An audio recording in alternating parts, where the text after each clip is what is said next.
Hi, and welcome to this episode of It's All About You, a weekly vlog that's all about you and your business. My goal, my mission is to have your business work for you, because when your business works for you, your way, life is easier. Hi, I'm Susan Bach, your host for this weekly event, and today I would like to share with you some suggestions to answer a question I hear so often from my clients.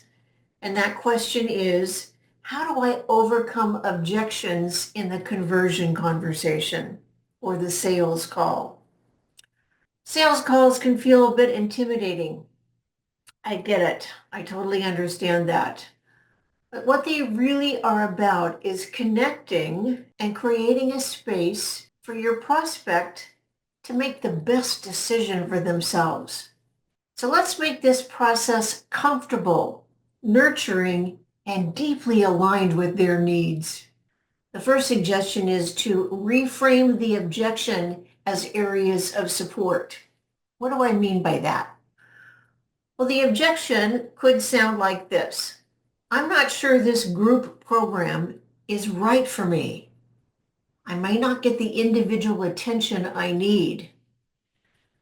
Now, when clients express hesitation about a group program, it's often because they worry that they'll get lost in the crowd. So to address this, reframe the objection as an area where they need support and validation.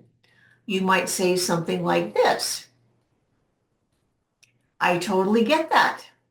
Many people feel that way at first. But one of the beautiful aspects of this program is that it's designed to provide a strong sense of community as well as personal growth. So while you'll be surrounded by a supportive group, I also make time for tailored feedback and Q&A questions so everyone has the opportunity to be seen, heard, ask questions, and receive feedback. So you won't be on this journey alone. Your unique needs will be absolutely honored. Now, when I'm reframing it this way, I'm acknowledging their worry, and I'm explaining how the group program supports it and showcasing the value of the shared growth. The second one is to explore the root of their hesitation. That objection might look like this. I can't afford one-on-one coaching right now. Now, financial concerns can often be deeper than they first appear. It's not just about the money. It's about feeling uncertain about the investment's value. And this is where we want to gently go a bit deeper with them. So here's an example of what you can share if they're objecting to the money, the cost, the investment. It might sound like this. Thank you for being honest about your concerns. Let me ask you this. If money wasn't a factor, would you feel that coaching is exactly what you need to reach your goals? Now, sometimes it's not just the budget, but also about feeling confident in taking the next step. So let's talk about what it feels like the right fit for you and explore ways how we can work together that support where you are today. Now, again, here you're helping them consider the true value of the impact of investing in themselves rather than just focusing on the dollar amount or the cost of that investment. And number three is to invite them to imagine their ideal outcome. Here's another objection that they might say. I'm not sure this program will make enough difference for me. Now, this is an opportunity for you to invite the person to visualize their ideal outcome. Often it's hard for clients to see past where they are right now. You can hold that vision for them. So help them imagine what a positive change can shift their perspective. For instance, you could say something like this. I completely understand. Investing in ourselves, even in small steps, can feel challenging when we're not sure what to expect. But let's try something together. Imagine it's a month after the program concludes, and you've implemented the strategies you've learned. How do you see yourself feeling and showing up in your business? Sometimes even the single shift or the smallest step can create a ripple effect.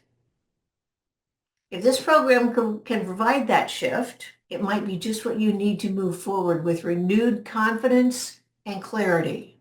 By encouraging them to visualize their future success, their future self, you're helping them move past their doubt and focus on the potential outcome, the results that you know they can achieve from your program.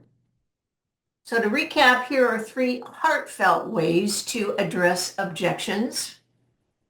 And notice what the word I said, address objections. It's not overcome. It's not dismiss. It's address. You want to honor their objections to ensure that they feel heard and understood by you. The first is to reframe the objection as an area of support. Number 2 is to explore the root of their hesitation. And number 3 is to invite them to imagine their ideal outcome. You may have heard me refer to this in the past as future pacing. Ask them to put themselves into the future. Help them see beyond the present so that they can imagine a better version of themselves after completing your program. These approaches create a nurturing, safe space for your prospect to be able to make a decision that's right for them. A decision with confidence, with clarity, and to be able to see a future where they've achieved their goals and are experiencing the results they want, the transformation that you're promising. Thanks for tuning in today. And now I'd love to hear from you. If you'd like my help in crafting a heartfelt response to an objection that you are currently experiencing, please just put it in the chat or DM me.